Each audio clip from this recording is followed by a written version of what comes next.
Berikut keterangan ijma' dan qiyas mengenai dinding agung yang berupa buih, asap, dan air tersebut. Pertama, buih. Buih ini mengeluarkan 3 macam hijab sekat penghalang untuk melihat Tuhan. Hijab kisma yang menjadi perwujudan jasad luar seperti kulit, daging, dan sebagainya. Kedua, hijab rukmi yang menjadi perwujudan jasad dalam seperti otak, mani, hati, jantung, dan sebagainya. Sedang yang ketiga, hijab retno yang menjadi perwujudan jasad yang lembut seperti mani, darah, sumsum, dan sebagainya. Kedua, asap. Dinding ini terdiri dari berbagai bagian, yakni yang pertama, hijab kegelapan yang menjadi perwujudan napas dan yang lainnya. Yang kedua, hijab guntur yang menjadi perwujudan panca indera. Sedangkan yang ketiga, hijab api yang menjadi perwujudan nafsu. Hijab yang ketiga adalah air. Yang pertama, hijab embun. Hijab embun air hidup yang menjadi perwujudan sukma. Yang kedua, hijab nur rasa. Hijab nur rasa yang menjadi perwujudan rahsa. Yang ketiga, hijab nur cahyo. Hijab nur cahyo yang sangat terang yang menjadi perwujudan atma.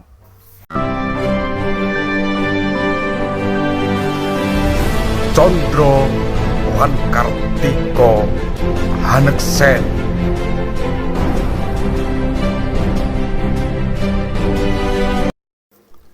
Semua itu merupakan dinding bagi dat yang berada pada insan kamil atau manusia yang sempurna.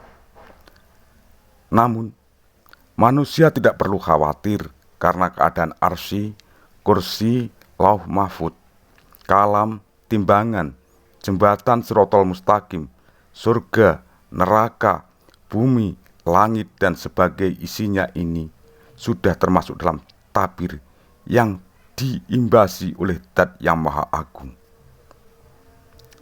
Ia terpancar menjadi keelokan sifat kita yang tunggal, menyertai nama kita yang berkuasa, serta menjadi kekuasaan perbuatan kita yang sempurna.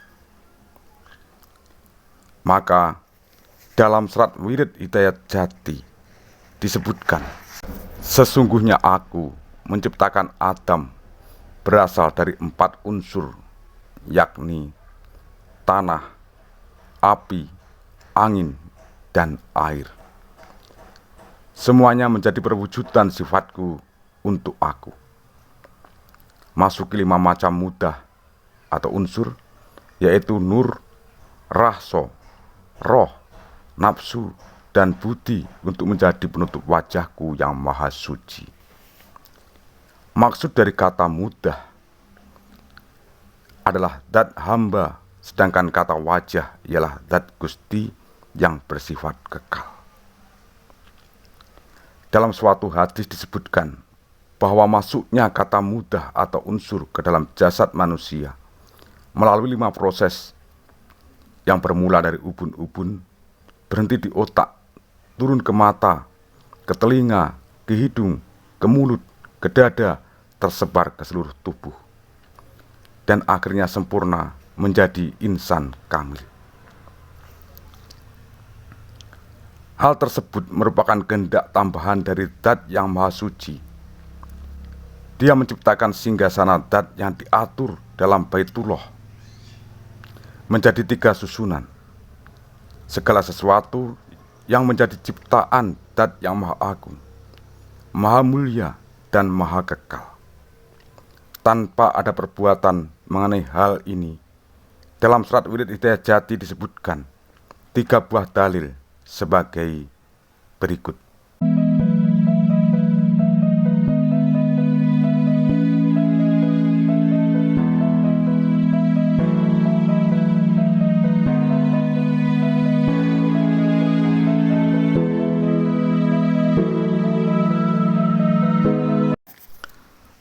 Satu, tentang susunan singgasana dalam Baitul Makmur.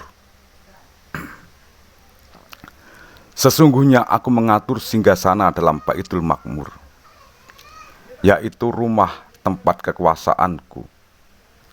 Tempat itu berada dalam kepala Adam. Dalam kepala itu ada otak. Dalam otak itu ada manik. Dalam manik itu ada budi. Dalam budi ada nafsu. Dalam nafsu ada suksma. Dalam suksma ada rahso. Dan dalam rasa ada aku. Tidak ada Tuhan selain aku, dat yang meliputi semua keadaan. Ada beberapa intisari yang dapat diambil dari dalil tersebut terkait dengan unsur-unsur yang terdapat dalam Baitul Makmur, rumah yang makmur sejahtera. Yang pertama, kepala, merupakan bentuk lahir dari Bait Makmur. Kedua, otak. Otak ialah keadaan konto yang dapat menarik terangnya cahaya dan pembuka bagi pemahaman tentang dat. Yang ketiga, manik. Manik merupakan keadaan pramono yang memperjelas warna dan menjadi pangkal penglihatan. Yang keempat, budi. Budi adalah keadaan pramono yang memperjelas kehendak dan menjadi pangkal dalam berbicara. Yang kelima, nafsu. Nafsu adalah keadaan bahwa yang memperjelas suara dan menjadi pangkal bagi pendengaran. Selanjutnya adalah suksma. Suksma adalah keadaan nyawa yang memperjelas cipta dan menjadi pangkal bagi penciuman, serta raso ialah keadaan atma yang memperjelas kuasa dan menjadi pangkal bagi perasaan.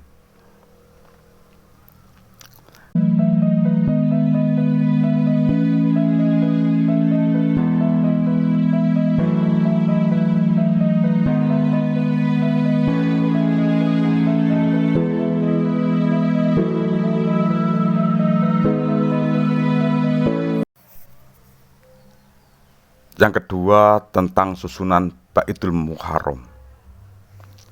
Sesungguhnya aku mengatur singgasana yang berada dalam Baitul Muharram, yaitu rumah tempat peringitanku.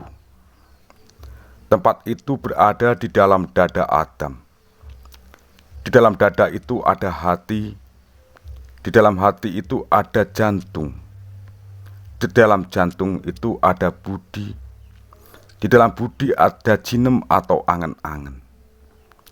Di dalam jinem ada suksma. Di dalam suksma itu ada rahso.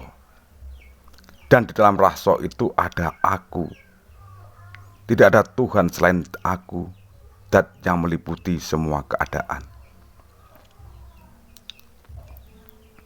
Dari dalil tersebut ada beberapa unsur yang terdapat dalam Baitul Muharram atau rumah kemuliaan.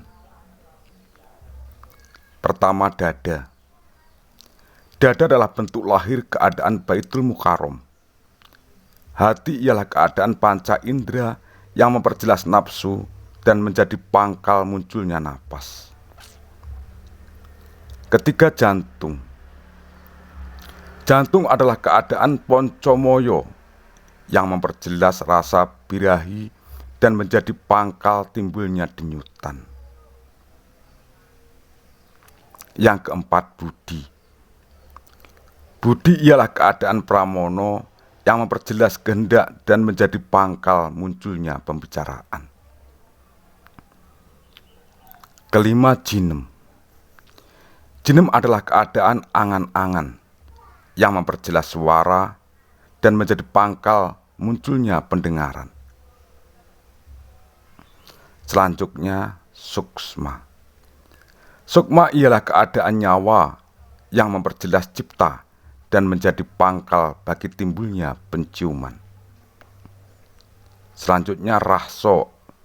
Rahso adalah keadaan atmo yang memperjelas kekuasaan, menjadi pangkal munculnya perasaan.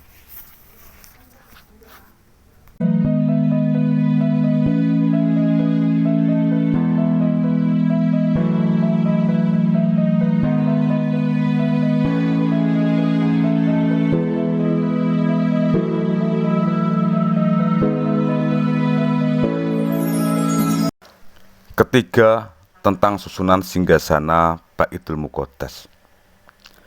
Sesungguhnya aku mengatur singgasana di dalam Baitul Muqaddas. Itulah rumah yang aku sucikan, berada dalam kemaluannya Adam. Dalam kemaluan Adam itu ada pringsilan atau buah pelir. Di antara pringsilan itu ada nutfah, yaitu mani. Dalam mani itu ada madi.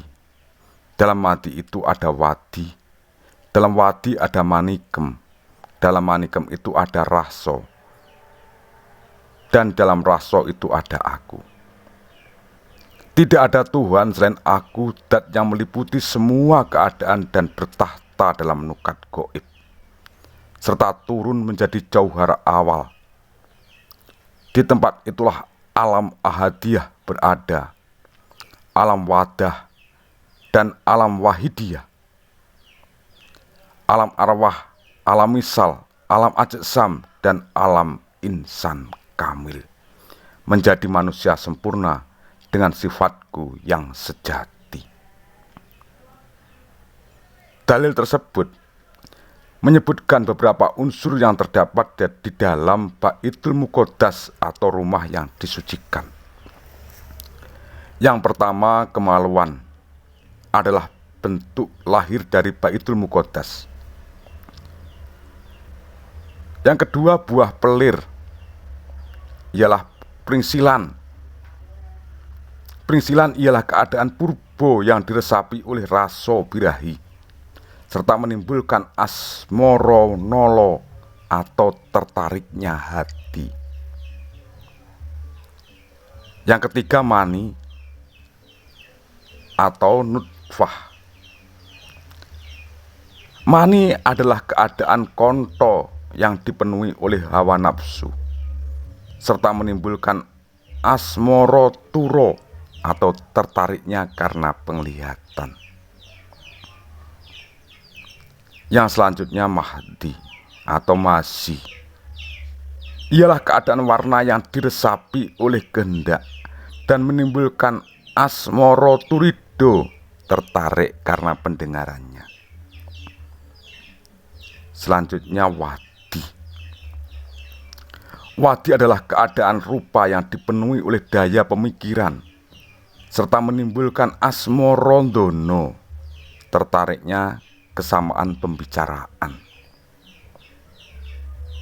Selanjutnya ada manikem. Manikem ialah keadaan suksma yang diresapi oleh perasaan dan menimbulkan asmorotontro, rasa tertariknya karena bersinggungan. Selanjutnya rahso. Rahso adalah keadaan atmo yang diresapi oleh rasa kuwasa dan menimbulkan asmorogomo, kesenangan yang timbul dalam bersenggama.